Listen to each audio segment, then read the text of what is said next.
Jawa Barat 2011, malam sebelum pemberangkatan. Namanya adalah Mita. Dia adalah seorang anak yatim piatu dan tinggal bersama dengan salah seorang pamannya yang berada di Jawa Barat yang bernama Ustadz Hambali. Ustadz Hambali sendiri memiliki sebuah pesantren di sana dan kebetulan setelah kematian kedua orang tuanya, Mita diasuh oleh Ustadz Hambali bersama dengan istrinya.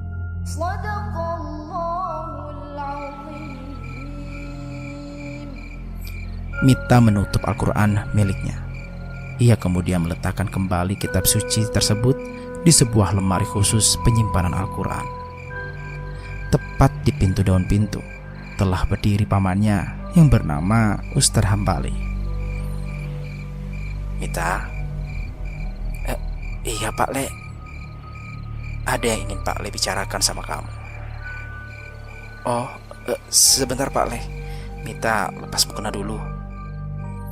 Mita pun segera melepas mukenanya dan segera menggunakan hijab.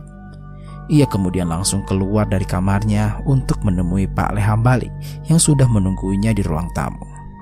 Apa yang ingin Pak Le bicarakan? Begini, kamu yakin kamu ingin pergi ke daerah timur, tempat ayah kamu dilahirkan dan dikuburkan di sana? Iya Pak Le, Mita ingin ziarah sekaligus ingin bersilaturahmi dengan saudara-saudara bapak lainnya.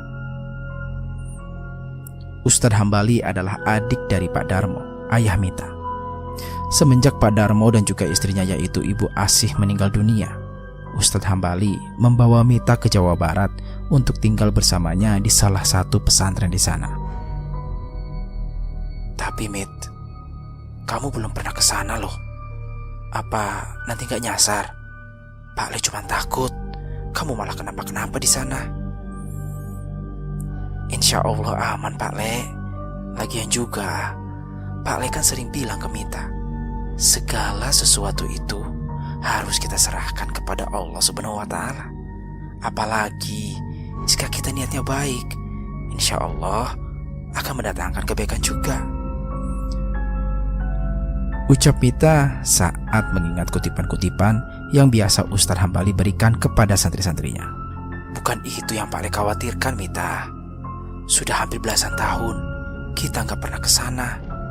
Dan mungkin seharusnya kita tidak harus ke sana, Mit. Jelas Ustadz Hambali. Mita bingung mengapa Pak Le-nya sendiri seperti melarang Mita untuk mendatangi tempat tersebut. Bukankah saudara-saudaranya juga ada di sana? Tapi apa alasannya Pak Le? Tanya Mita. Pak Le nggak bisa jelaskan dan kasih tahu Mita. Tapi kamu jangan ke sana, ucap Ustadz Hambali. Mita hanya terdiam. Dia tidak mengatakan apapun. Seperti yang sudah-sudah terjadi, Pak Le-nya ini jarang sekali memberikan larangan kepada Mita. Namun untuk kepergiannya menuju ke desa tempat ayahnya dilahirkan, sekaligus juga dikuburkan di sana, Pak Le-nya seperti tidak rela jika Mita harus berkunjung ke sana. Sekarang lebih baik kamu di sini saja, bantu ibu dan juga Pak Le buat ngajar anak-anak di sini. Tapi Pak Le, Mita kangen bapak sama ibu. Mita pengen datang ke kuburan bapak sama ibu, walau hanya memberikan Al-Fatihah di hadapan kuburan mereka berdua. Mita gak mau bapak dan ibu sedih di alam sana karena Mita gak pernah mendatengin kuburan mereka. Ustadz Hambali tersentuh hatinya. Ia tahu Mita memang bukan anak kandungnya, tapi sudah dipastikan hubungan dan ikatan mereka sudah seperti layaknya sebuah keluarga. Ya sudah, baik nak, Pak Le istikharah dulu ya. Nanti jika sudah bulat dan diizinkan, Mita boleh berangkat ke sana. Alhamdulillah, terima kasih Pak Le. Iya, sama-sama. Ustadz Hambali menuju ke kamar mandi untuk berwudu. Ia berencana untuk melakukan sholat istikharah dengan tujuan meminta pertolongan kepada Allah Subhanahu wa Ta'ala agar diberikan petunjuk dan jalan atas keraguannya yang sudah mengakar itu. Selesai wudhu, Ustadz Hambali melaksanakan sholat 2 rakaat dan menenangkan semua pikirannya agar bisa mendapatkan ketenangan yang hakiki dalam memutuskan keputusannya itu. Selesai sholat, Ustadz Hambali berzikir. Ia selalu menyebut nama Allah dalam bibirnya. Allah, Allah, Allah, Allah. Berkali-kali Ustadz Hambali menyebutkan nama Allah dalam zikirnya agar dirinya bisa mendapatkan pertolongan dari Allah Subhanahu wa Ta'ala. Selesai berzikir, Ustadz Hambali mendengar suara langkah kaki dari luaran. Lalu tidak lama kemudian, ada seseorang yang sudah berada di belakangnya. Allah, Allah, Allah, Allah, Allah. Ustadz Hambali tahu ada makhluk lain yang mendatanginya barusan. Ia berencana untuk memberikan sebuah pertanda khusus kepada dirinya terkait keraguan yang memenuhi hati dan pikirannya. Tidak lama kemudian, tepat di belakangnya, Ustadz Hambali mendengar suara orang yang mengucapkan kalimat yang sama seperti apa yang ia ucapkan sekarang. Allah, Allah, Allah, Allah, Allah, Allah, Allah, Allah, Allah. Tubuh Ustadz Hambali merinding seketika di saat lantunan zikir yang berada di belakangnya terus-menerus menggema. Ternyata makhluk gaib yang berada di belakangnya itu ikut berzikir dengannya.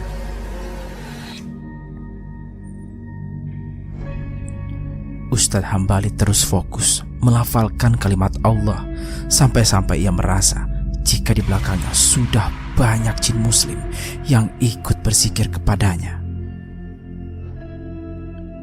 Saat pikiran Ustadz Hambali sedang tertuju hanya kepada zikir, tiba-tiba ada sesuatu yang menepuk pundaknya sembari mengatakan sesuatu tepat di telinganya.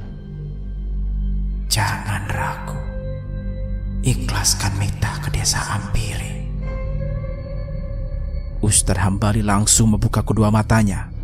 Ia kemudian segera melihat ke arah belakangnya dan ternyata sudah tidak ada siapa-siapa.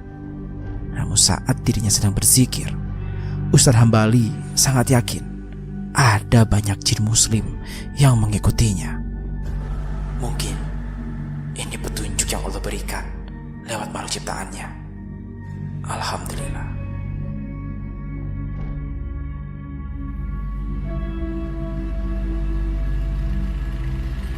Keesokan harinya, Ustadz Hambali bersama dengan istri dan 1 orang anaknya mengantarkan Mita ke sebuah terminal yang dekat dengan rumahnya.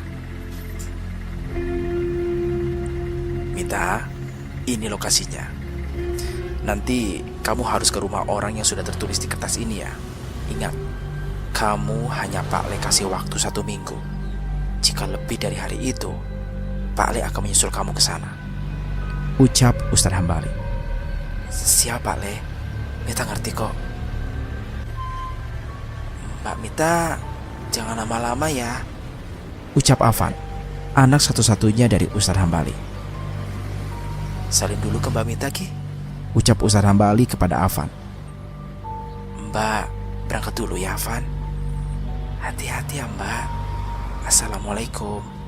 Waalaikumsalam. Mita segera menaiki bis yang mengarah ke daerah timur. Tampaknya ini akan menjadi sebuah perjalanan yang lama bagi Mita sendiri. Dalam hatinya ia bersyukur bisa tinggal bersama dengan Ustadz Hambali dan juga keluarganya. Karena tanpa sadar, Ustadz Hambali telah menanamkan karakter baik dan kuat untuk dirinya sendiri. Selama dalam perjalanan berlangsung, Mita lebih banyak untuk membaca zikir dan sholawat seperti apa yang dipinta oleh Ustadz Hambali. Segala ajaran yang telah diberikan oleh Ustadz Hambali, Mita benar-benar lakukan dengan baik agar bisa menjadi pribadi yang baik juga. Singkat perjalanan, Mita dibangunkan oleh kondektur bis karena tertidur lelap akibat jarak perjalanan yang cukup jauh. Dia tak sadar jika perjalanan sudah hampir sampai. Permisi Mbak, mau turun di mana? Suara dari kondektur bis itu benar-benar menggema hingga membangunkan Mita yang tertidur sedari tadi. Wajar saja, Perjalanan menuju ke tempat pamannya ini memang cukup jauh. Apalagi saat itu banyak sekali perbaikan jalan yang berada di sekitaran daerah timur. Aku turun di pinggir jembatan itu, Mas. Bis pun memperlambat laju kecepatannya. Tampaknya ada juga beberapa penumpang yang ikut turun di tempat yang sama seperti Mita. Kini Mita akan menuju ke tempat desa ayahnya saat dilahirkan, yang berada di daerah timur yang kental akan tradisi dan adat istiadat yang masih dipegang erat sampai sekarang. Mita yang turun bersama dengan beberapa penumpang sempat bertanya-tanya tentang lokasi yang ia cari. Tampak juga beberapa tukang beca yang berdatangan untuk menawarkan tumpangan dengan harga yang masih sangat murah. "Pak, mau kemana?" tanya salah satu tukang beca kepada Mita. Pak, sebenarnya rumah paman saya sudah dekat di sekitaran desa ini, tapi saya nggak tahu betul terkait tempatnya.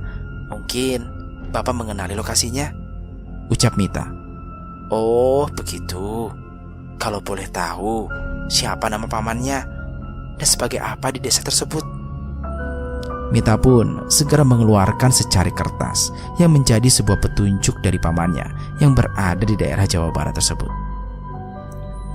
"Desa Ampiri, namanya Bapak Hendro, bos beras desa," jelas Mita. "Pak Hendro? Bapak kenal?"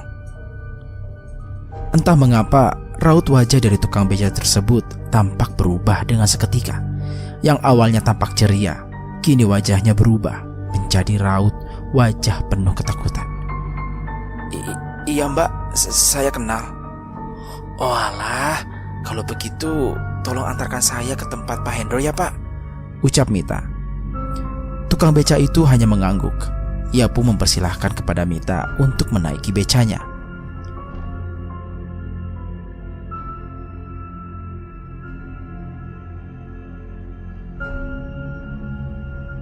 Desa Ampiri, desa yang dipenuhi dengan sawah dan rata-rata penduduk di sana memang menjadi seorang petani. Desa ini benar-benar terkenal sangat subur dan penghasil beras tertinggi di wilayah timur. Salah satu paman Mita yang bernama Pak Hendro adalah orang yang terkemuka di desa Ampiri tersebut. Bisa dibilang, Pak Hendro merupakan bos beras dan memiliki banyak ladang sawah hingga ditunjuk sebagai koordinator masalah suplai beras ke berbagai tempat yang berada di wilayah Pulau Jawa. Selama dalam perjalanan, Mita melihat sekitaran desa yang penuh dengan sawah. Ia juga melihat beberapa petani yang sedang membajak sawah karena masa tanam telah tiba. "Wir, siapa itu?" teriak salah seorang petani dari kejauhan saat mendapati Mita sedang menaiki becak miliknya kepada tukang beca yang disapa dengan panggilan Wir itu. "Saudaranya Kang Hendro," jawab tukang beca tersebut. Mita langsung menatap ke arah petani itu. Lalu ia tersenyum sebagai tanda penghormatan kepada petani tersebut. Namun bukannya dibalas dengan senyuman, justru petani itu merasa panik dengan hadirnya Mita yang memasuki desanya. Ia kemudian berlari sembari meneriakkan nama Wir beberapa kali. "Wir, tungguin aku belum selesai tanya." Namun tukang beca yang disapa dengan panggilan Wir itu terus mengayuh becaknya dan berusaha menghindari ajakan komunikasi dari petani tersebut. "Pak, kok nggak berhenti dulu? Kasihan itu petaninya ngejar kita sampai susah payah," jelas Mita kepada tukang beca tersebut. "Ah, sudah, biarin saja Mbak. Di desa ini orangnya kepoan semua. Jadi kalau ada penduduk asing yang masuk ke desa ini, pasti diwawancara habis-habisan," jelas tukang beca tersebut. "Oh, begitu ya." Tukang beca itu terus mempercepat lajunya agar petani yang memanggil namanya bisa tertinggal jauh. Namun dari kejauhan, petani itu berteriak dengan kencang, "Wir, jangan dibawa ke Kang Hendro." Tiba-tiba, ban becak yang ditumpangi oleh Mita oleng dengan sendirinya karena menginjak sesuatu. Mita sempat panik saat beca itu ingin mengarah ke sawah salah satu warga desa. Namun karena sudah berpengalaman, beca tersebut akhirnya bisa dikendalikan dengan baik. Tukang beca itu pun menghentikan becanya di pinggir jalan. Ia merasa ada sesuatu yang baru saja dilindas olehnya barusan. Pak, ada apa? Tukang beca itu berjalan perlahan ke sebuah jalan yang sudah dilewatinya. Ia melihat seekor ular yang tidak terlalu besar sudah mati terlindas akibat laju becanya tersebut. Mita pun segera turun dari beca tersebut. Ia kemudian melihat tukang beca tersebut sedang mengangkat tubuh ular yang sudah mati. Pak, itu ular. Kodok, Neng. Ya udah jelas ini ular. Mita pun mendekati tukang beca tersebut. Ia tidak menyangka jika ada ular yang melintas ke jalanan dan beca yang ditumpanginya melindas ular tersebut hingga mati. Tukang beca tersebut segera membuang ular tersebut ke semak belukar yang berada di pinggiran jalan. Pak, aman kan? Tanya Mita. Tukang beca tersebut masih melihat seorang petani yang masih mengejarnya. Ia kemudian menggeleng-gelengkan kepalanya kepada petani tersebut seperti memberi isyarat tertentu. Petani yang berada di kejauhan memberikan jawaban dengan menempelkan tangan kanannya ke kepala sebagai pertanda ada sesuatu yang akan terjadi setelah tukang beca tersebut melindas seekor ular hingga mati. Kataku juga apa? Jangan dibawa ke sana, teriak petani itu. Mita kebingungan. Sebenarnya apa yang sudah terjadi dan mengapa dirinya tidak mengerti sama sekali terkait apa yang diucapkan oleh petani tersebut kepada tukang beca itu. Pak, ada apa ya ini? Tanya Mita. Pak, saya boleh tanya? Tanya tukang beca itu kepada Mita. Boleh, Pak. Sebelum kita lanjut, aku mau tanya, Mbak. Mbak ini saudara aslinya Kang Hendro. Siapa kedua orang tua Mbak? Mita pun merasa aneh.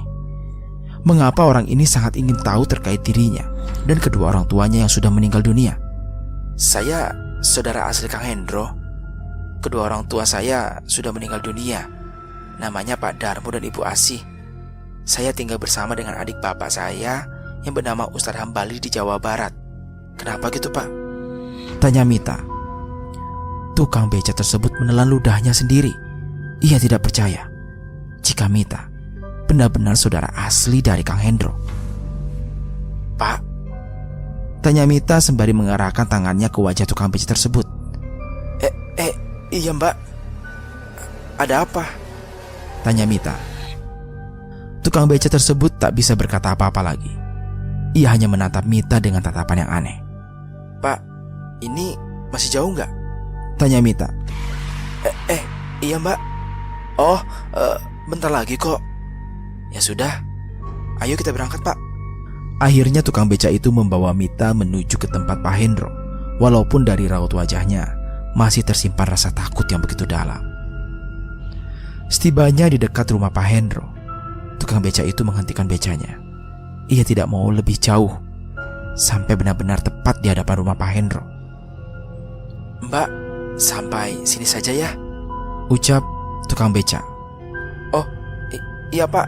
Ya sudah, kalau begitu ini uangnya, sahut Mita. Anu Mbak, jawab ragu tukang beca. Kenapa Pak? Tanya Mita. Jangan kasih tahu ya kalau saya yang anterin Mbaknya sampai sini, ucap tukang beca. Loh, kenapa emangnya Pak? Tanya Mita. Gak apa-apa Mbak. Tukang beca tersebut akhirnya pergi meninggalkan Mita sendirian di dekat sebuah pohon yang jaraknya sudah tidak terlalu jauh dengan rumah Pak Hendro. Perlahan, Mita pun melangkah menuju ke rumah Pak Hendro. Dia memberanikan diri untuk ke tempat pamannya hanya untuk mengetahui teka-teki kematian kedua orang tuanya yang sampai detik ini belum diketahui penyebabnya. Assalamualaikum Pak, Bu. Mita datang ke desa Ampiri, desa tempat ayah lahir. Katanya di situ banyak saudara Bapak Siapa tahu Mita bisa mengetahui penyebab kematian dari ibu dan juga bapak ya. Perlahan, Mita pun memberanikan diri untuk menuju ke salah satu rumah yang disebut-sebut sebagai rumah dari bos beras Desa Ampiri, atau yang dikenal dengan nama Kang Hendro. Mita mengetuk pintu sebanyak 3 kali. Assalamualaikum, ucap salam Mita sembari memperhatikan sekitaran rumah pamannya. Tampak dengan jelas raut wajah para warga yang melihat seorang pendatang yang mendatangi Desa Ampiri. Mereka seperti tidak menyukai dengan kehadiran Mita.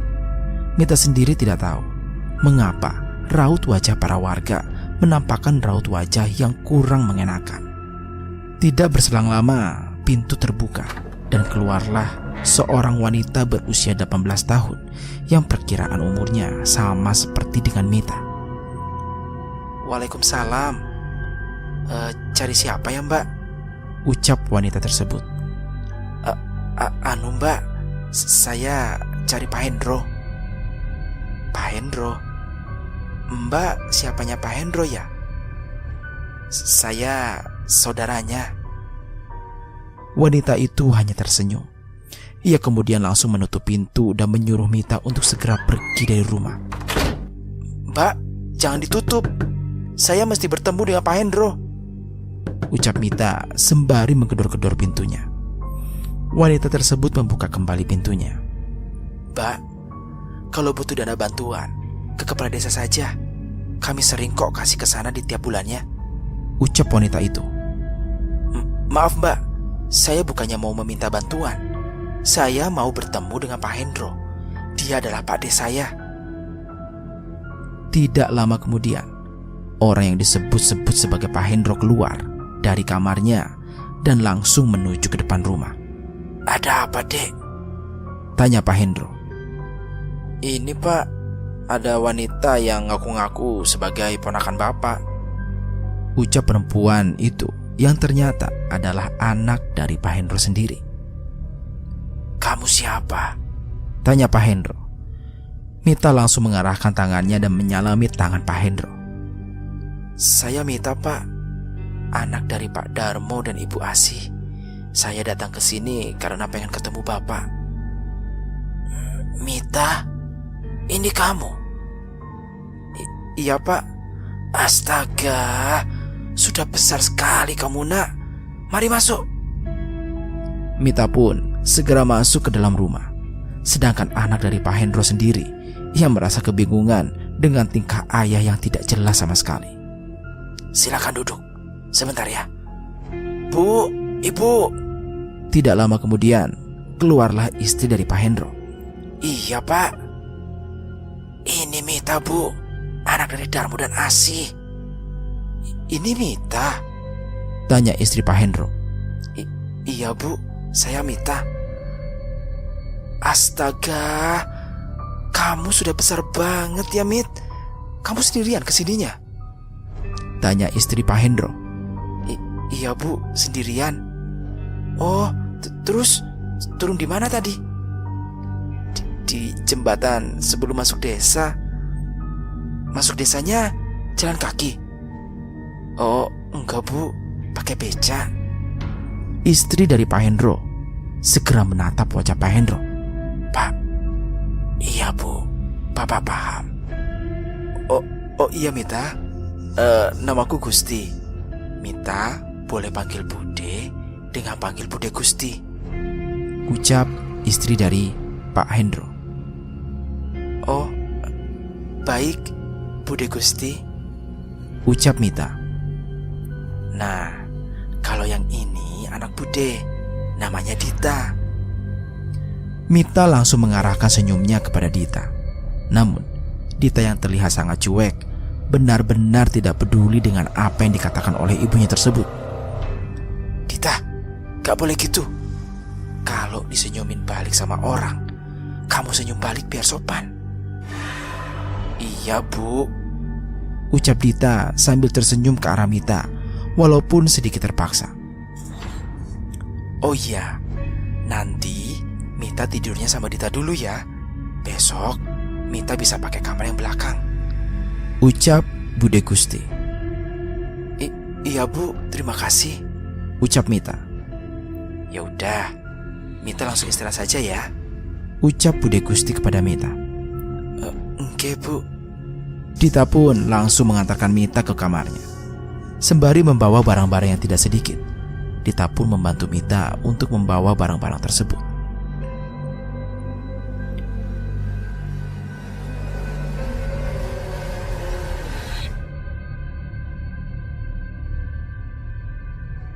Tepat di dalam kamar Dita, Mita langsung melihat banyak sekali poster-poster foto model yang disukai oleh Dita. Memang Dita ini anaknya suka style dan juga bergaya. Jadi dia terkadang meniru artis-artis yang sekiranya cantik menurutnya.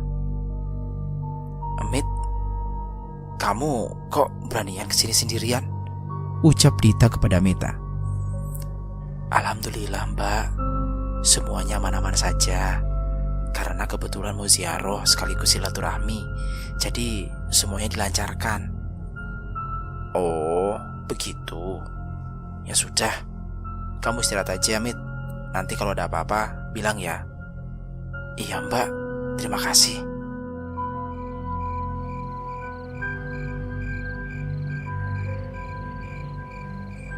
Malam harinya, setelah Mita selesai melaksanakan sholat Isya, ia menatap berkeinginan untuk melihat luaran rumah warga. Namun saat dirinya ingin membuka pintu, tiba-tiba Dita melarangnya. Jangan keluar habis Isya Mit, ucap Dita. Loh, kenapa emangnya? Tanya Mita. Nanti ada lampor. Lampor itu apa? Tanya Mita. Keranda terbang. Kamu gak tahu tentang lampor ya? Tanya Dita. Enggak, di tempatku gak ada tuh. Dita mendekati Mita yang tengah berdiri di depan pintu. Desa ini masih mempercayai hal-hal mistis. Makanya aku sendiri gak betah tinggal di sini. Tapi kalau dibilang anehnya juga ada. Tiap malam ada aja kasus orang yang kehilangan. Kata bapak sih gara-gara dibawa lampor. Loh, emang karena apa? Tanya Mita. Pesugihan, ucap Dita. Mita terkejut mendengar jawaban dari Dita yang langsung mengarah kepada pesugihan. Astagfirullah, di desa ini masih banyak yang melakukan pesugihan. Hush, jangan keras-keras. Loh, kenapa Mbak? Desa ini masih banyak yang melakukan hal yang semacam itu. Apalagi kamu pendatang. Kamu bisa saja dijadikan tumbal. Innalillahi. Jangan begitu Mbak. Saat mereka sedang asik mengobrol, tiba-tiba terdengar suara berisik dari luaran. Suara apa itu, Dit? Dita yang menyadari langsung suara itu adalah suara yang berasal dari sosok lampor. Ia pun segera menarik tangan Mita untuk masuk ke dalam kamar dan bersembunyi di bawah ranjang agar tidak diambil oleh lampor. Kenapa harus mesti sembunyi di bawah ranjang? Tanya Mita. Orang sini percaya jika ada lampor lewat, kita harus bersembunyi di bawah ranjang agar gak digondol atau di bawah lampor. Suara lampor masih terdengar jelas. Sepertinya lampor tersebut sedang mencari targetnya untuk dijadikan tumbal. Tidak lama kemudian, suaranya langsung menghilang. Dita pun langsung menyuruh Mita untuk beristirahat. Syukurlah sudah lewat, ucap Dita. Lampornya gak bakal balik lagi kan? Tanya Mita. Lampor hanya akan melewati rumah yang bukan targetnya hanya sekali. Jadi setelah menghilang, lampor itu tidak akan kesini lagi, ucap Dita. Mita memahami hal itu, namun yang membuat dirinya tidak bisa habis pikir adalah ternyata desa yang sekarang ia tempati adalah desa yang memiliki mitos yang sangat mengerikan. Dan benar saja, keesokan harinya terdengar rumor yang mengerikan yang beredar sangat cepat di warga sekitar. Ada salah seorang warga yang ditemukan tewas di dekat sungai. Katanya, orang tersebut ketika malam hari menghilang secara misterius. Warga percaya bahwa orang itu adalah target dari lampor yang semalam mengelilingi desa. Setelah diselidiki, ternyata korban yang meninggal dunia akibat digondol lampor adalah tukang beca yang menghantarkan Mita menuju ke rumah Pak Hendro.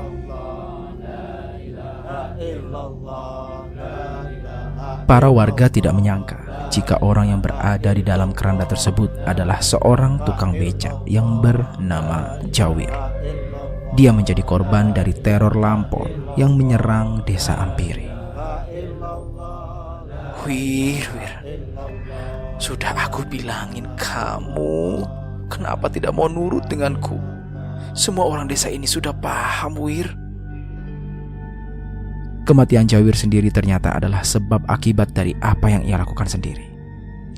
Ini adalah bukanlah pertama kalinya para warga melarang siapapun untuk berkaitan dengan Pak Hendro.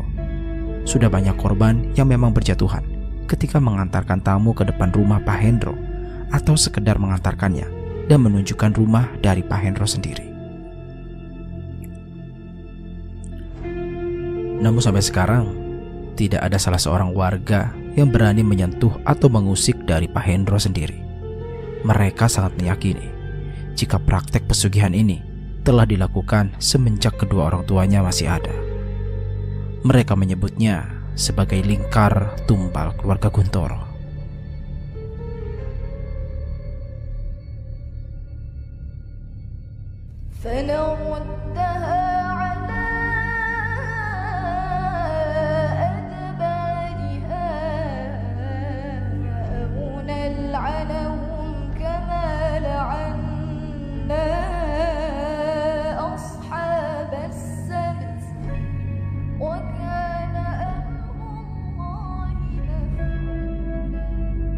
Dita masih memperhatikan Mita yang sedang membaca Al-Quran di kamarnya.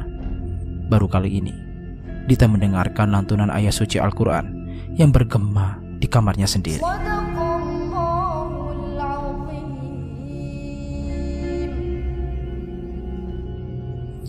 Mita segera menutup Al-Quran kecil yang dibawanya dari pesantren milik Ustadz Hambali. Ia kemudian melepas mukena dan menatap cermin yang di hadapannya.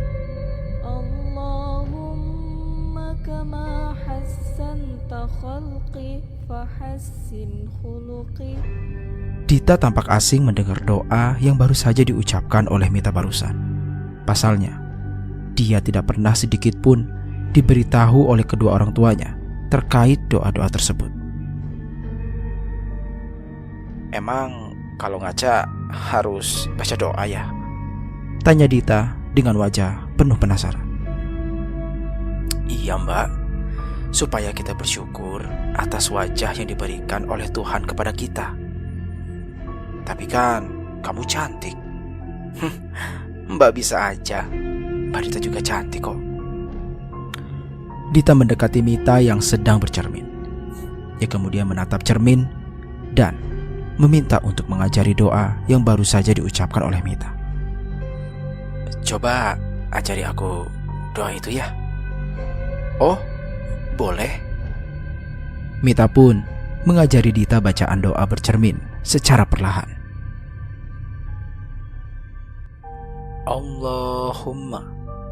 Allahumma kama hasanta khalqi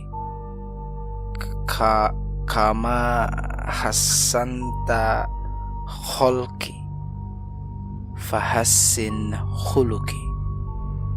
fahassin khuluqi Tiba-tiba dari kamar Bude Gusti terdengar suara teriakan yang sangat kencang hingga membuat Dita dan juga Mita kaget saat mendengar teriakan kencang itu. Oh, wajahku! Dita dan Mita segera keluar dari kamarnya. Namun ketika mereka keluar dari kamarnya, Dita dan juga Mita terkejut saat melihat wajah dari Bude Gusti memerah seperti habis terbakar sesuatu. Bu, wajah ibu kenapa? Tanya Dita. Bude Gusti menatap Mita dengan tatapan yang tajam. Sepertinya ada sesuatu yang baru saja terjadi tak kala Mita mengajari Dita untuk membaca doa ketika menatap cermin. Namun, Mita sendiri tidak tahu apa yang sebenarnya terjadi dengan wajah dari Bude Gusti. Bude Gusti pun kembali masuk ke kamarnya dan menutup pintu kamarnya dengan rapat dan menguncinya dari dalam. Mita hanya terdiam. Ia tidak tahu apa yang baru saja terjadi. Rasa canggung pun akhirnya muncul. Mita seperti merasa ada sesuatu yang aneh yang berada di dalam rumah yang sekarang ia tinggali.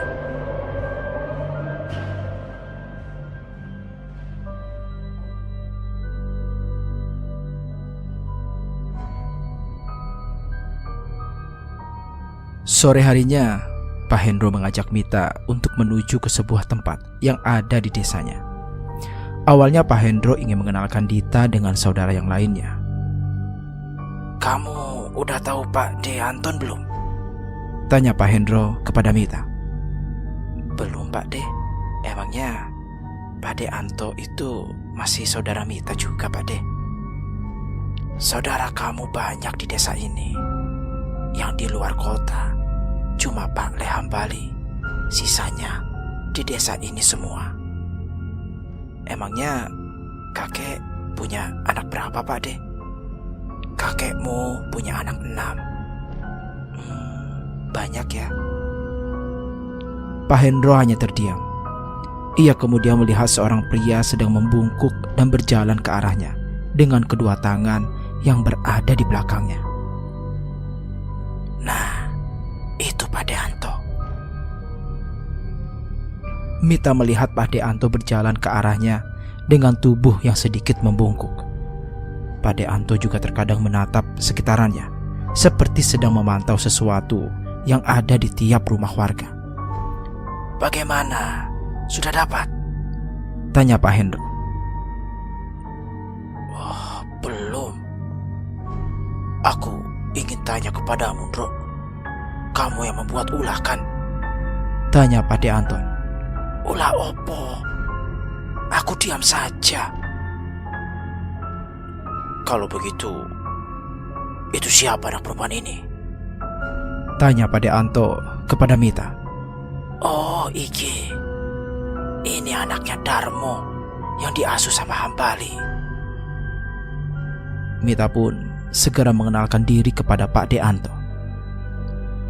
Assalamualaikum Pak De, saya Mita. Mita segera menyalami tangan Pak De Anto. Akan tetapi, Pak De Anto sendiri hanya menerima jabatan salam dari Mita, tidak untuk menjawab salam yang baru saja diucapkan oleh Mita. Ya sudah, kamu langsung ke rumah. Aku masih ada kerjaan yang belum selesai.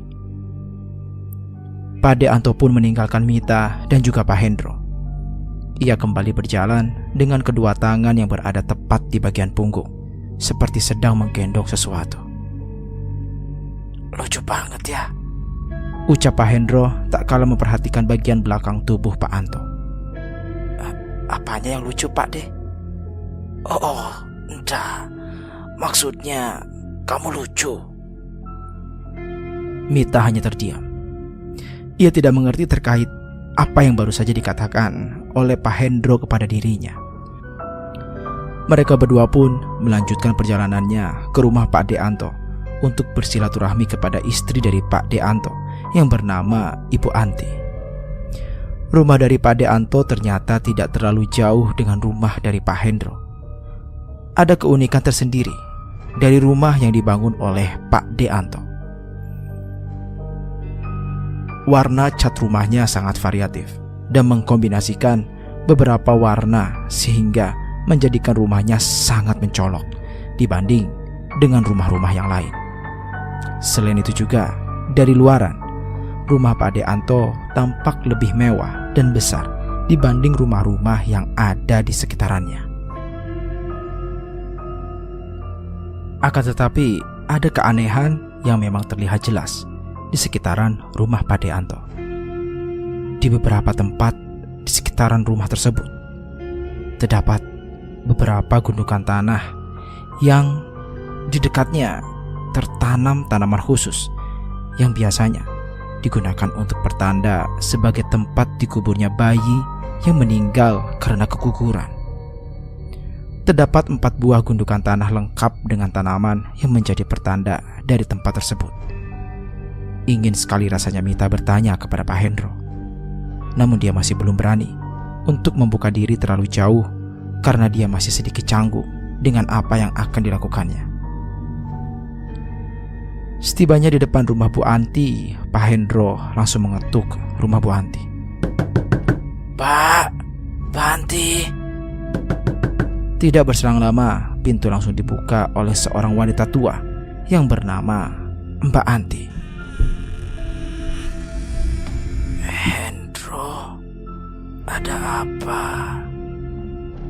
Mita terkejut saat melihat tubuh seorang wanita tersebut yang sudah kurus kering seperti orang yang sedang sakit. Awakmu kurusan, Mbak? Kamu tahu kan kenapa badanku seperti ini? Pak Hendro hanya tersenyum. Lagi-lagi, hal yang sulit untuk dicerna dalam pikiran Mita terus terjadi. Mungkin hal seperti ini hanya dimengerti oleh Pak Hendro dan juga yang bersangkutan.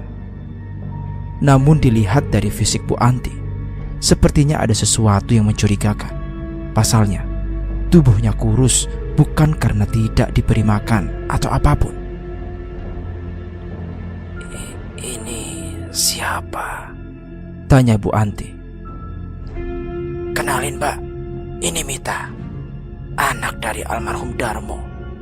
Dia datang ke sini untuk mengunjungi saudara-saudaranya, ucap Pak Hendro. Nama kamu bagus, Nak, ucap Bu Anti. Matur nuwun, Bu. Silakan masuk. Mita dan Pak Hendro pun dipersilakan untuk masuk ke dalam rumah Bu Anti. Dan memang benar, bagian dalam rumah ini, rumah dari Pak Deanto dan Ibu Anti, tampak luar biasa megahnya. Percakapan mereka tidak bertahan lama. Pak Hendro meminta untuk pamit terlebih dahulu karena sebentar lagi waktu surup atau gelap akan tiba.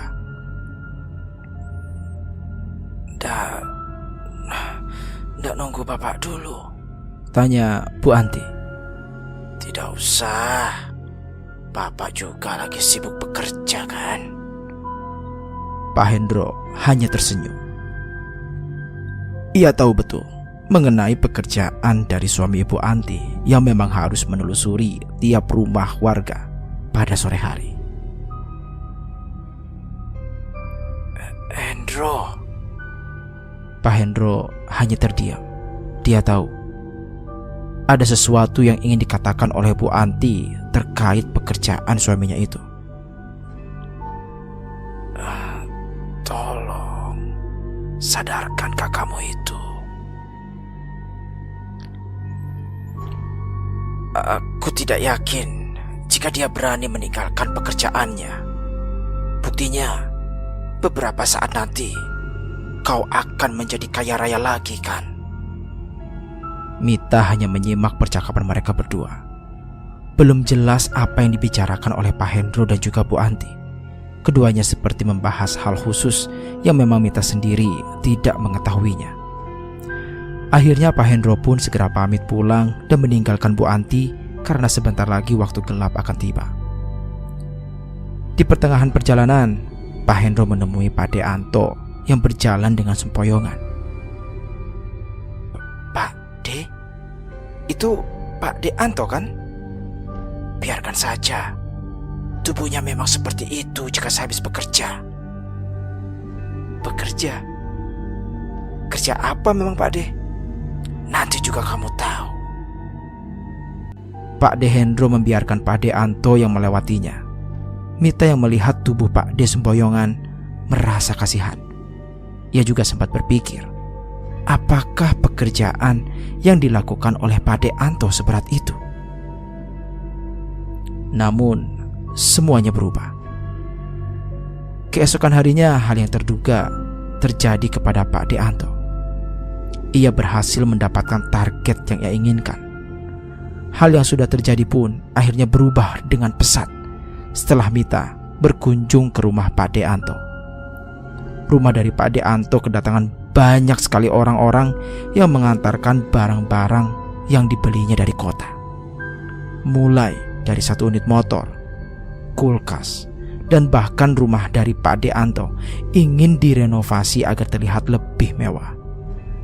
Padahal dari banyaknya rumah di sekitaran desa Ampiri, rumah Pak De Anto lah yang menjadi pusat perhatian para warga. Kehidupan Pak De Anto berubah total semenjak dirinya sering mengelilingi rumah warga tiap waktu sore. Sebenarnya istri dari Pak De Anto sendiri telah mengingatkan terkait resiko yang ia lakukan. Namun Pak De Anto tetap cuek. Ia bahkan tidak mempedulikan istri maupun saudaranya sendiri seperti Pak Hendro dan yang lainnya. Ditambah lagi, hal-hal yang memang dia inginkan sudah terwujud semenjak dirinya mendapatkan target yang sesuai dia inginkan. Segala keinginannya yang terdahulu bisa terpenuhi dengan sekejap. Pak De Anto bahkan memberanikan diri untuk berkata sombong di hadapan Pak Hendro karena pencapaiannya tersebut. Aku sudah bisa menyaingimu, Ndro. Pak Hendro hanya tersenyum. Ia tahu kekayaan yang dimiliki oleh Pak De Anto hanyalah kekayaan yang bersifat sesaat dan titipan. Tidak mungkin hal tersebut akan berjalan dengan sempurna dan kekal abadi selamanya. Hingga akhirnya, tepat di sore hari, saat dimana Pak De Anto sedang berkeliling di sekitaran rumah warga, Mita melihat ada seorang anak kecil dengan memiliki tubuh yang berbeda seperti biasanya. Lalu telinga dari anak kecil yang tengah digendong oleh Pak De Anto itu benar-benar panjang dan tidak umum bentuknya. Mita yang melihat hal tersebut langsung menuju ke kamar Dita. Dit, ada manusia aneh. Hah? Manusia aneh? Iya, ada anak kecil tetapi telinganya panjang gitu. Dita hanya terdiam. Ia tahu apa yang dilihat oleh Mita bukan seorang manusia. Dita pun langsung keluar dari kamarnya dan ingin melihat dengan jelas terkait sosok anak kecil aneh yang baru saja dikatakan oleh Mita kepadanya.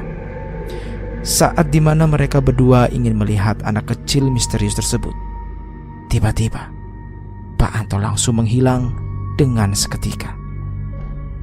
Percaya atau tidak percaya, Pak De Anto dengan gampangnya melakukan pesugihan jenis ini karena persyaratannya yang dianggap sangat mudah dan tidak ribet.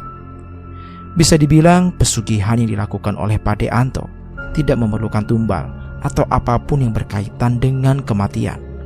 Syaratnya hanya satu, yaitu tuyul itu harus diberi wadah. Yang dimaksud dengan wadah di sini adalah si tuyul itu harus disusui setiap hari. Dan secara kebetulan Pak De Anto memiliki seorang istri bernama Bu Anti. Pak De Anto pun menjadikan Bu Anti sebagai wadah dari tuyul itu sendiri. Hingga akhirnya Bu Anti merasakan hal yang selama ini ia takutkan. Hampir setiap malam ia selalu mengeluh karena payudaranya seperti diremas-remas sesuatu. Bu Anti kira itu adalah tindakan suaminya yang ingin melakukan hubungan suami istri. Namun keanehan itu terjadi ketika muncul bekas gigitan di ujung payudara Bu Anti. Pak De Anto mengatakan bahwa dia tidak melakukan hal itu setiap hari.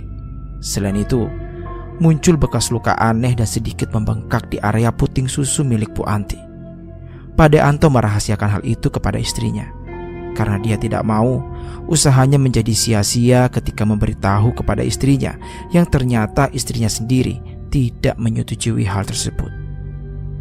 Singkat cerita, semenjak Pak De Anto melakukan pesugihan itu, dia sering berjalan kaki menuju rumah warga dengan dalih untuk bersilaturahmi. Padahal faktanya, Pak De Anto sedang mendeteksi lokasi rumah dengan harta yang banyak. Ia seringkali melihat satu persatu rumah warga. Selain itu, ia juga mencari tahu siapa saja yang panen padinya banyak. Dari situlah, Pak De Anto akan mengincar target dengan panen terbanyak. Setelah Pak De Anto berkeliling ke tiap rumah-rumah, ia mendapatkan seorang target. Korban pertamanya adalah Bapak Dirham. Pak Dirham pernah mendapati Pak De Anto main ke rumahnya pada sore hari. Awalnya Pak Dirham mengira Pak De Anto hanya sekedar main. Namun ternyata anak dari Pak Dirham bernama Bagus melihat sosok anak kecil botak dengan telinga yang panjang dan berlendir. Bagus ketakutan dan berteriak-teriak bahwa ada sosok anak kecil di belakang tubuh Pak De Anto. Pak Dirham yang melihat itu awalnya hanyalah hal biasa. Namun ketika malam hari, dengan sekejap, seluruh harta benda istrinya, yaitu Ibu Tuti, menghilang dengan seketika. Perhiasan dan uang senilai 10 juta hilang raib di lemari Ibu Tuti. Atas kejadian tersebut, seluruh keluarga Pak Dirham geger akan hal itu. Akhirnya para warga menelusuri keluarga Pak De Anto. Namun anehnya, tidak ada tanda-tanda yang mendukung bahwa Pak De Anto yang mencuri seluruh hartanya. Warga kemudian beramai-ramai mendatangi rumah Pak De Anto. Mereka menuntut kepada Pak De Anto bahwa dialah dalang dari kehilangan uang dan perhiasan milik Pak Dirham dan Bu Tuti. Namun sebelum para warga berdatangan menuju rumahnya, Pak De Anto memberitahu kepada istrinya untuk berlindung dan menghindari dari kejaran warga. Bu, kamu pakai mantel yang besar ya jika warga berdatangan, ucap Pak De Anto. Kenapa emangnya Pak? Tanya Bu Anti. Udah, pakai aja, pinta Pak De Anto. Akhirnya Bu Anti pun menggunakan mantel besar yang dia miliki. Tepat setelah Bu Anti menggunakan mantel besar itu, seluruh warga berdatangan. Mereka menuntut pertanggungjawaban atas hilangnya uang dan perhiasan milik Pak Dirham dan Bu Tuti. Warga yang emosi terlebih dahulu langsung meminta kepada yang lainnya untuk segera membakar rumah Pak De Anto. Bakar rumahnya, bakar! Teriak warga. Kampung ini harus bersih dari pesugihan, jelas warga lainnya. Namun sebelum warga membakar rumah, akhirnya Pak De Anto dan Bu Anti pun keluar. Mereka terkejut ketika banyak warga mengangkat arit, golok, dan obor untuk mengepung keduanya. Ada apa ini? Tanya Pak De Anto. Sudah Pak, jangan banyak bicara. Kalian berdua melakukan pesugihan kan? Tanya warga. Apa buktinya? Tanya Pak De Anto. Dibawalah Bagus anak Pak Dirham untuk mencari tuyul itu. Pak Dirham akhirnya menyuruh Bagus untuk mencari tuyul yang dimaksud itu. Nah, coba kamu cari. Ada nggak tuyulnya? Pinta Pak Dirham. Akhirnya Bagus pun dipersilahkan untuk masuk ke seluruh ruangan rumah. Namun ketika dia mengecek ke seluruh ruangan, Bagus tidak menemukan tuyul tersebut. Ada nggak tuyulnya? Tanya Pak Dirham. Gak ada Pak, jawab Bagus. Para warga pun mulai kebingungan. Mereka saling bertanya-tanya, bagaimana bisa Bagus salah melihat tuyul tersebut? Gak ada buktinya kan? Tanya Pak De Anto. Bu Anti menarik baju Pak De Anto dan mengatakan hal yang mengejutkan. Pak, payudaraku sakit. Jelas Bu Anti. Tahan sedikit, tunggu warga bubar, pinta Pak De Anto. Ternyata Pak De Anto menyuruh Bu Anti menggunakan mantel yang besar adalah untuk menutupi si tuyul dari pandangan Bagus. Akan tetapi, tuyul yang disembunyikan di dalam mantel tersebut malah menggigiti puting payudara dari Bu Anti. Dan untungnya, bersamaan dengan itu, para warga pun membubarkan diri. Rencana Pak Deanto berhasil dengan mulus. Namun setelah kejadian itu, istrinya sakit tidak jelas. Sudah diperiksa kemana-mana, tetap saja tidak ada tanda-tanda kesembuhan. Alhasil, ia pun meminta bantuan kepada Pak Hendro terkait dengan solusi yang harus ia lakukan agar istrinya bisa sembuh. Malam itu juga, Pak Deanto mendatangi rumah Pak Hendro. Kebetulan, rumor tentang Pak Deanto melakukan sebuah pesugihan telah tersebar luas. Untuk menutupi itu semua, ia berlindung kepada Pak Hendro agar diberikan pertolongan dari apa yang sudah ia lakukan dan meminta kepada Pak Hendro untuk menyembuhkan istrinya. Bro, aku minta bantuanmu. Bukannya kau sudah lupa, semenjak kau menjadi kaya raya, kau tidak ingat kepadaku. Kali ini aku meminta bantuan kepadamu.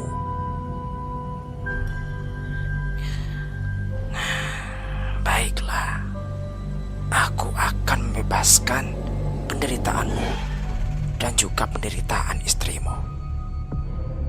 Pak Dehendro pun meminta kepada Pak Deanto untuk meminum cairan yang sudah ia sediakan. Minumlah ini, habiskan. Ini kau ingin selamatkan. Tapi jika aku meminum ini, bukankah nanti aku yang lebih tahu darimu? Pak Deanto sendiri merasa tidak ada jalan. Jalan satu-satunya selain menuruti apa yang diperintahkan oleh Pak Hendro kepadanya.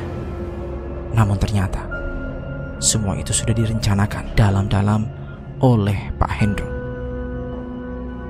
Ia tidak ingin jika ada salah seorang dari keluarganya yang mampu menyaingi kekayaannya, terlebih lagi orang terdekatnya sendiri. Karena itulah, ia ingin menjadikan Pak Deanto dan juga istrinya sebagai tumbal dari peliharaannya yang biasa diberikan tiap Rabu Kliwon. Dan benar saja, keesokan harinya, hal yang tidak terduga terjadi. Lagi-lagi, suara pengumuman akan kematian warga digaungkan di musola terdekat. Innalillahi wa inna ilaihi roji'un. Telah meninggal dunia Bapak Anto dan Ibu Anti. Meninggalnya Bu Anto dan juga Bu Anti ini membuat kejutan yang luar biasa bagi warga. Pasalnya, setelah jasad Bu Anto dan juga Bu Anti dikuburkan, rumah mereka terbakar dengan sendirinya. Mita yang mendapati hal-hal aneh di desa Ampiri pun hanya terdiam. Ia bahkan merasa tidak betah karena ada dua jenis kematian yang meninggal dengan cara tidak wajar. Pak Hendro yang melihat Mita sedang termenung, ia kemudian mendekatinya dan mengatakan sesuatu kepada Mita. Dahulu ada juga orang yang ingin selamat, namun dia lebih dulu sekarat. Maksud Pak Dehendro? Kamu anak yang selamat dari itu, tapi tidak untuk kedua orang tuamu. Mita masih belum menyadari akan perkataan Pak Hendro kepadanya. Dari wajah Pak Hendro sendiri muncul kecurigaan yang mendalam bagi Mita. Ia masih belum paham mengapa kematian dari saudaranya sendiri seperti tidak menampakkan wajah kesedihan atau sebagainya. Kematian dari Pak Anto dan Ibu Anti yang dinilai sangat aneh itu membuat Mita semakin hati-hati terkait apapun yang memang belum diketahui di desa tempat dirinya berada. Sudah 4 hari dirinya berada di desa tersebut. Berarti waktu liburannya hanya tersisa 3 hari saja. Ini sangat aneh. Waktu berjalan dengan sangat cepat. Sudah 2 kematian yang bersifat sangat janggal di desa Ampire. Para warga yang biasanya sering keluar ketika di sore hari, sekarang tidak ada satupun warga yang berani untuk keluar ketika waktu gelap akan tiba. Mereka lebih memilih untuk mengaji di rumahnya masing-masing agar terhindar dari gangguan yang sama seperti yang sudah terjadi di desa ini. Hari itu, rumah Pak Hendro kedatangan seorang wanita tua yang menggunakan pakaian serba hitam. Mita pikir, wanita tersebut baru saja pulang melayat atau mengunjungi orang yang sudah meninggal. "Mana Hendro?" tanya wanita tua itu dengan nada yang kencang dan tegas.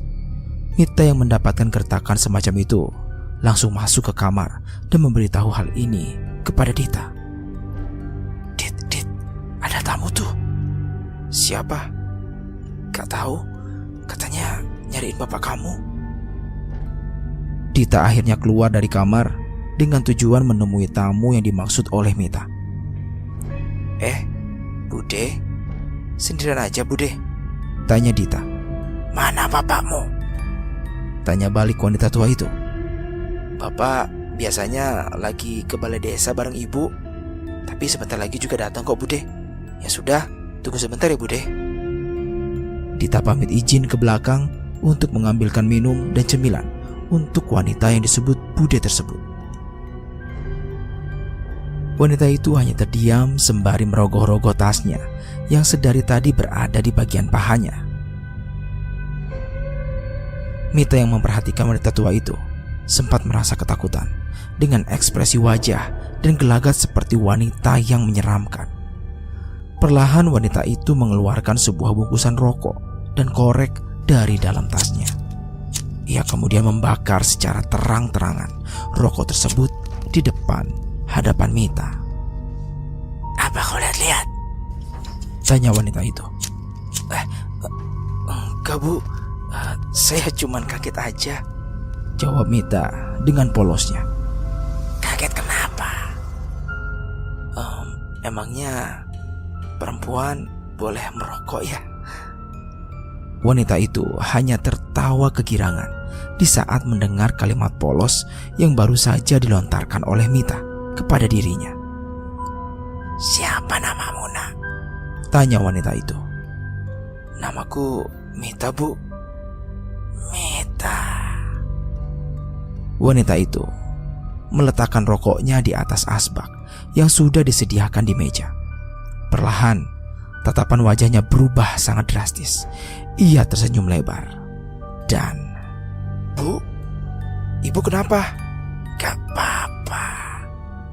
Namamu cantik sayang." Tidak lama kemudian, Dita kembali datang sembari membawakan minuman dan beberapa cemilan. Bersamaan dengan itu juga Pak Hendro dan juga Bude Gusti datang sembari membawa plastik hitam yang berukuran sedang. "Loh, Mbak di sini?" tanya Pak Hendro. "Hari ini kamu cair ya, Hendro?" ucap wanita itu.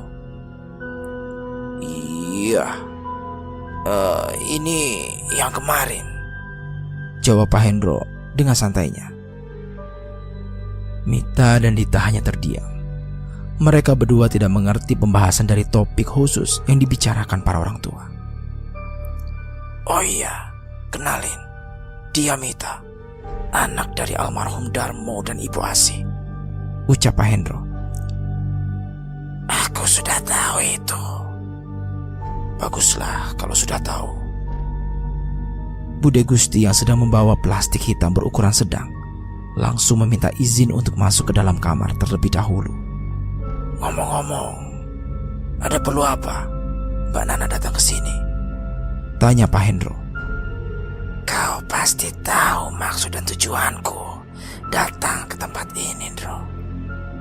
Apa karena ada sesuatu yang membuatmu pura-pura tidak tahu?" tanya balik Bude Nana kepada Pak Hendro. Pak Hendro segera menatap Dita dan Mita. Mungkin tatapan dari Pak Hendro seperti memberi tanda bahwa akan ada percakapan serius di antara keduanya. Oh iya Bude, aku sama Mita mau masuk ke dalam dulu ya, ucap Dita. Mbak Nana hanya tersenyum, terlebih lagi kepada Mita. Ia seperti sangat menyayangi keberadaan Mita yang berada di rumah Pak Hendro. Di dalam kamar, Mita langsung menarik tangan Dita. Ia sempat ingin menanyakan sesuatu terkait wanita tersebut. Dit, Mbak Nana itu siapa? Oh, ya. Kamu belum tahu Bude Nana ya? Emang dia siapa? Dia anak pertama dari keluarga Guntoro, Mbah kita.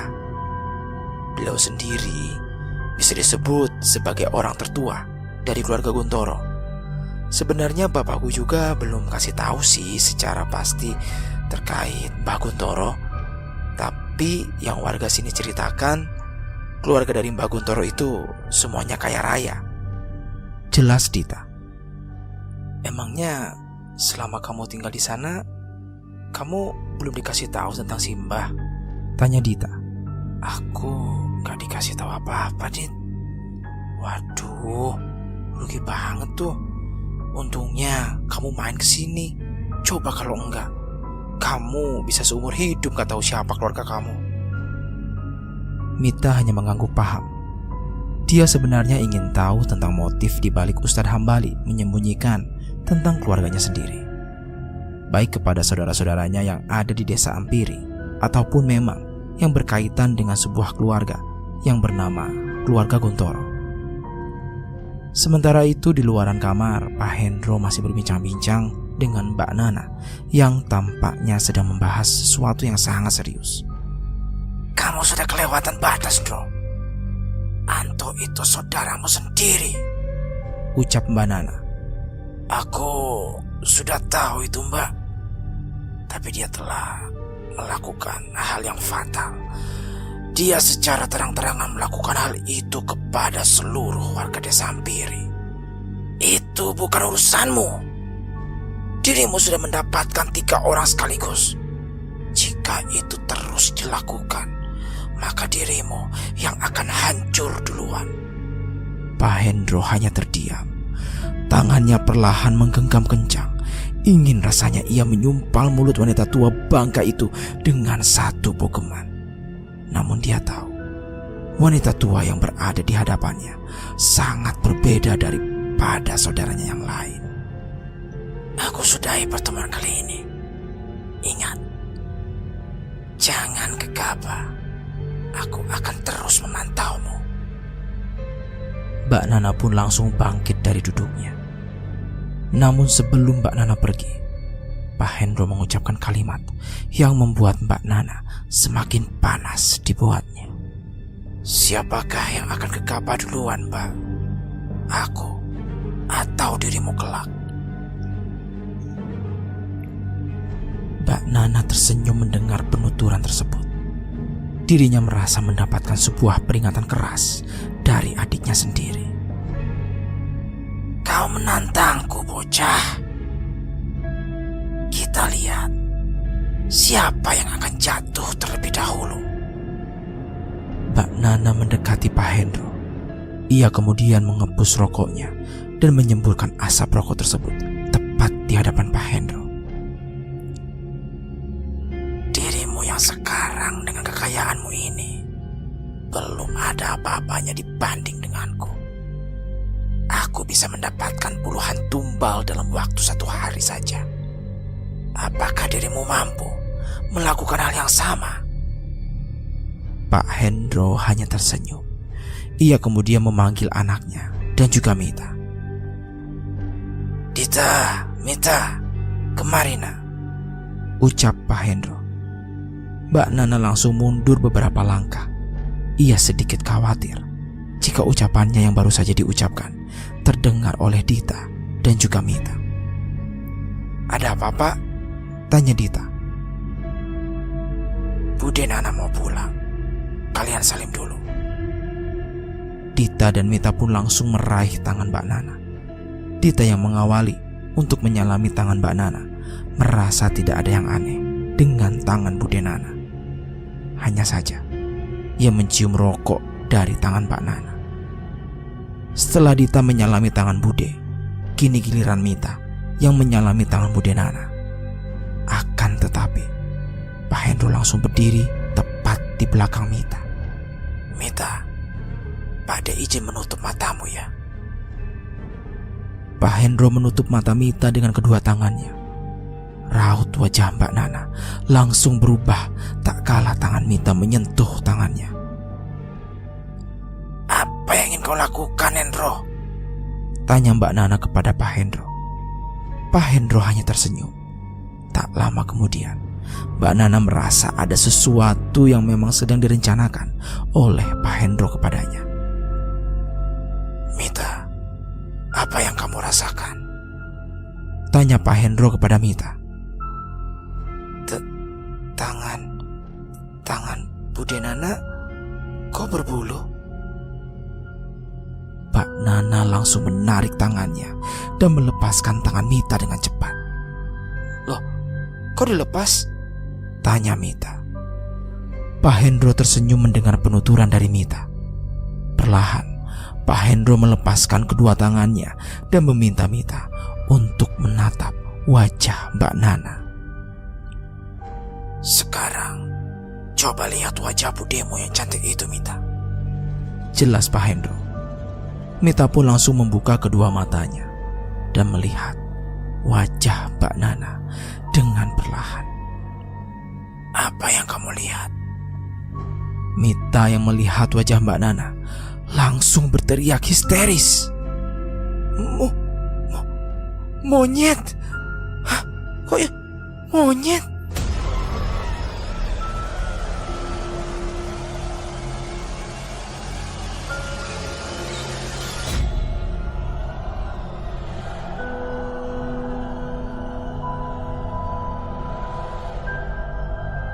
Mbak Nana langsung pergi meninggalkan Pak Hendro dan yang lainnya dengan wajah yang penuh amarah. Kali ini dia benar-benar dipermalukan oleh adiknya sendiri.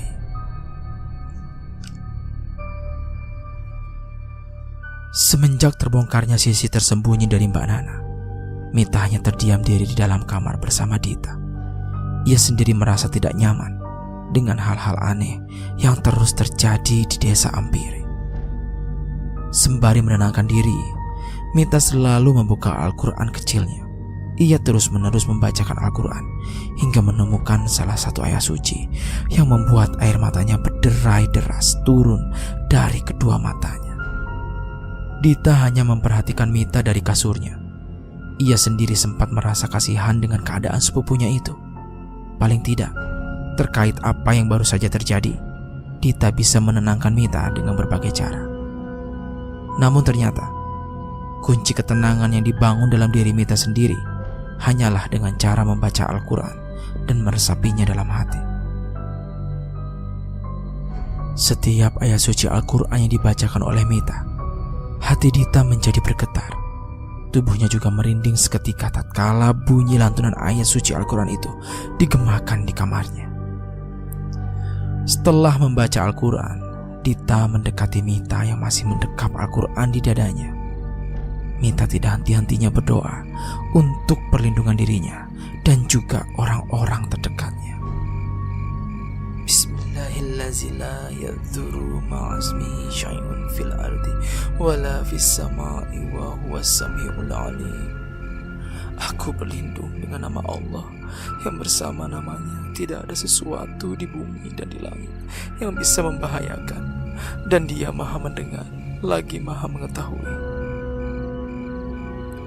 Dita menepuk pundak Mita seraya berkata, Mit, kamu gak apa-apa kan?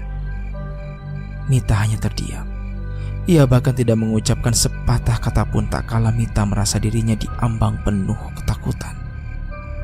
Mit, kamu istirahat saja ya. Udah malam. Kamu dari tadi baca Al-Quran terus. Ya, emang bagus sih.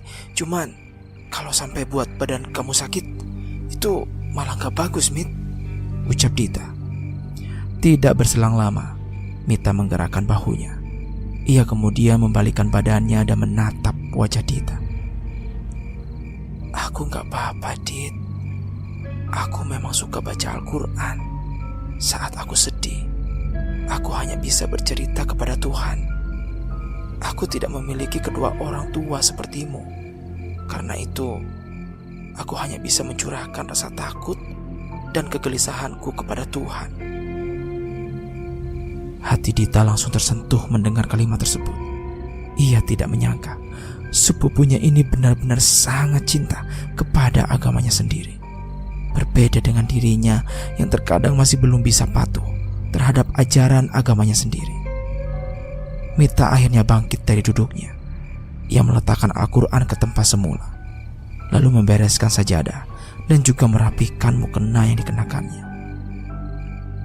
Gerak-gerik Mita seperti orang yang berada dalam kondisi penuh dengan kebimbangan. Ia tidak tahu harus bagaimana lagi dengan berbagai macam hal yang baru ia ketahui. Bermacam-macam keanehan selama dirinya berada di tempat tersebut selalu bermunculan secara satu persatu. Dit, boleh aku nanya sesuatu? Boleh, Mit. Kamu mau nanya apa? Mita pun menghampiri Dita. Kali ini Mita benar-benar serius dan ingin mengetahui secara mendalam terkait keluarganya di masa lalu.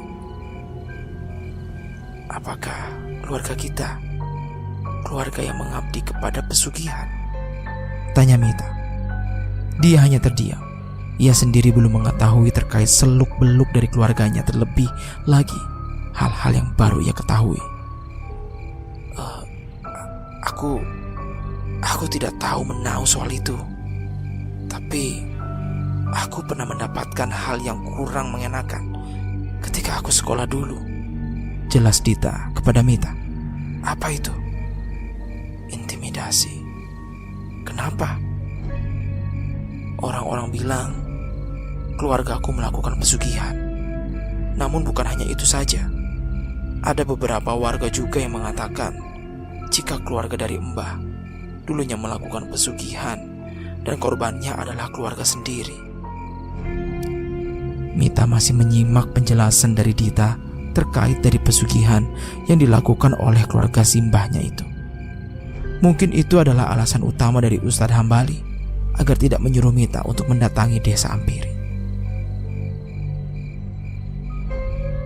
Sebenarnya kejadian ini bukan hal yang umum, Mit. Tapi entah kenapa, semenjak kamu mendatangi desa ini, teror-teror dari pesugihan ini bermunculan kembali. Jelas Mita.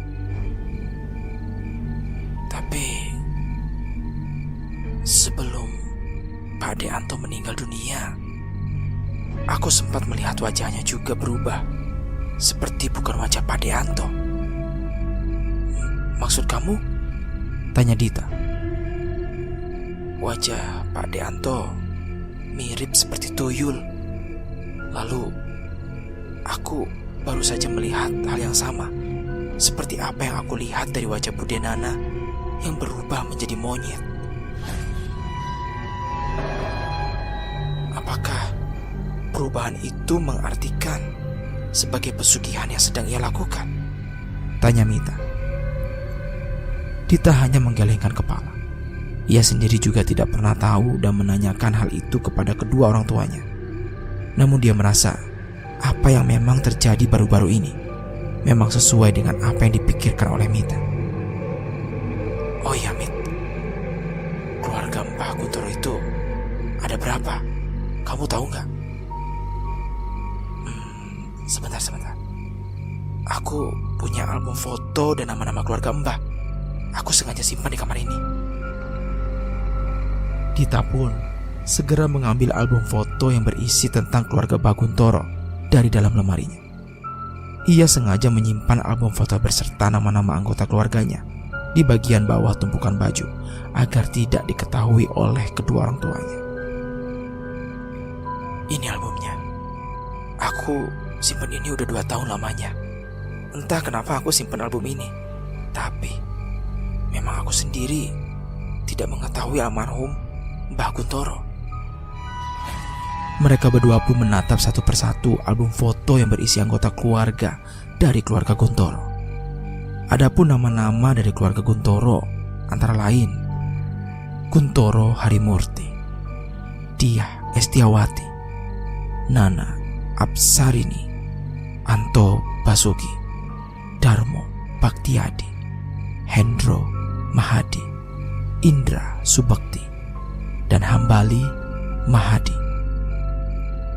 Dari nama-nama yang ada di dalam album tersebut, Dita sendiri baru mengenali beberapa saudara-saudara dari bapaknya. Dari semua saudara-saudara bapakku, aku hanya mengenal Bude Nana dan Bude Anto. Sejujurnya, aku juga baru tahu kalau nama bapakmu itu adalah Darmo Baktiadi. Mita hanya mengangguk paham. Ia sendiri baru tahu jika ada salah seorang dari keluarga Guntoro yang belum diketahui selama dirinya berada di desa Ampiri. Kamu gak tahu siapa itu Indra Subakti? Aku kurang tahu. Tapi kata bapak, kalau Pak Le Indra itu rumahnya dekat kuburan. Dia hanya hidup sendirian di sana semenjak anak dan istrinya terkena penyakit aneh dan meninggal dunia dengan cara yang aneh juga. Penyakit aneh? Iya, benar. Aku sendiri belum pernah tahu orangnya seperti apa. Bapak bilang Pak Le Indra itu sangat tertutup dan tidak pernah bersosialisasi dengan warga di sini. Dita pun langsung menutup album itu. Ia takut jika terlalu berlama-lama membuka album tersebut, orang tuanya akan tahu akan apa yang selama ini disembunyikannya. Kalau kamu mau lihat, besok kita bisa baca ini di tempat lain. Pokoknya jangan sampai di sini. Aku takut orang tua aku tahu.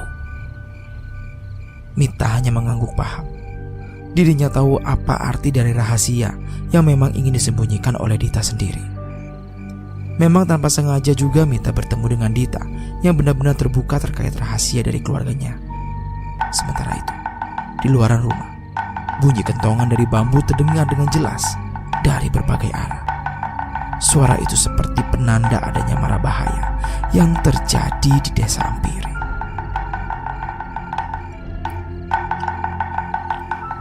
Mita dan Dita yang kebetulan berada di kamar langsung segera keluar. Mereka berdua terkejut tatkala kedua orang tuanya sudah berada di dekat jendela sembari memperhatikan para warga yang berlarian ke sana kemari sembari meneriakkan, Ada monyet jadi-jadian. Dita segera mendekati ibunya. Ia menanyakan kepada ibunya terkait apa yang terjadi di luaran. Bu, kenapa warga desa malam-malam gini bunyiin kentongan? Tanya Dita.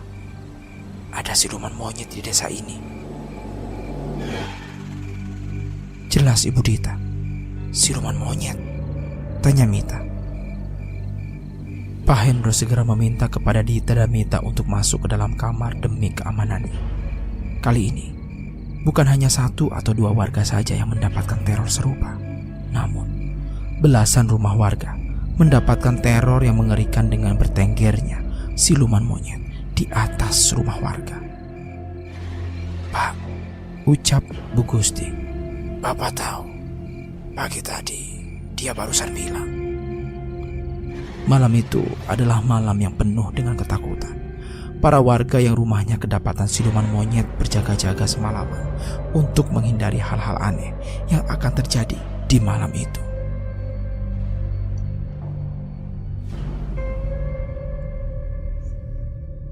Keesokan harinya, para warga mulai berdatangan ke balai desa. Mereka yang rumahnya kedapatan teror siluman monyet segera melaporkan keresahannya masing-masing. Banyak warga yang mengaku kehilangan harta bendanya seperti emas, uang, ataupun perhiasan lainnya. Mereka semua benar-benar merasa dirugikan dengan munculnya siluman monyet yang berada di desa pada malam itu. Beberapa orang juga mengadukan hal ini kepada Pak Hendro. Mereka yakin Pak Hendro yang memang termasuk bagian penting dari desa bisa menyelesaikan masalah ini. Namun, dirinya tidak bisa berbuat apa-apa. Dia tahu siapa pelakunya. Namun jika dirinya sendiri memberitahunya secara cepat, kemungkinan besar semua rahasia tersembunyi akan terbongkar dengan sendirinya. Untuk menghentikan masalah tersebut, Pak Hendro akhirnya mengunjungi salah seorang warga. Ia kemudian memberikan kepada orang tersebut untuk menghentikan perbuatan yang merugikan. Mbak, kamu gak kasihan sama para warga? Tanya Pak Hendro. Sembari mengisap rokok kreteknya, wanita tua itu dengan congkaknya langsung mengarahkan kritikan yang sangat pedas. Seharusnya kamu yang berkaca kepada dirimu sendiri, Hendro. Bukankah awal dari sebuah petaka ini dimulai dari kematian si Jawir? Akibat suruhanmu sendiri yang melakukannya. Jelas, Mbak Nana. Tapi memang itu yang harus dilakukan. Sudahlah, Hendro. Bukankah kita memiliki bagian kita masing-masing? Kau sudah mendapatkan 3. Dan sudah aku katakan kepadamu kemarin hari, aku bisa meraup belasan orang hanya dalam 1 malam. Pak Hendro terdiam. Kali ini ia tidak bisa berkata apa-apa lagi. Melihat kakaknya yang begitu congkak dan gegabah, dirinya hanya bisa menatap wajah kakaknya itu dengan penuh kekesalan. Apalagi dengan kedatangan anak si Darmo. Mungkin itu akan menjadi tumpal terakhirku. Jelas, Mbak Nana. Pak Hendro segera mencekik kakaknya itu hingga membuat nafasnya sedikit tertekan dan tidak bisa menormalkannya. Lehermu kecil, Mbak. Aku bisa mematahkan kapan saja. Bukankah kita sudah memiliki bagian kita masing-masing? Tanya Pak Hendro. Pak Hendro segera melepaskan cekikan itu. Ia kemudian meninggalkan kakaknya yang masih memegangi lehernya karena cengkraman kuat yang benar-benar membuat tenggorokannya merasa sedikit kesakitan dibuat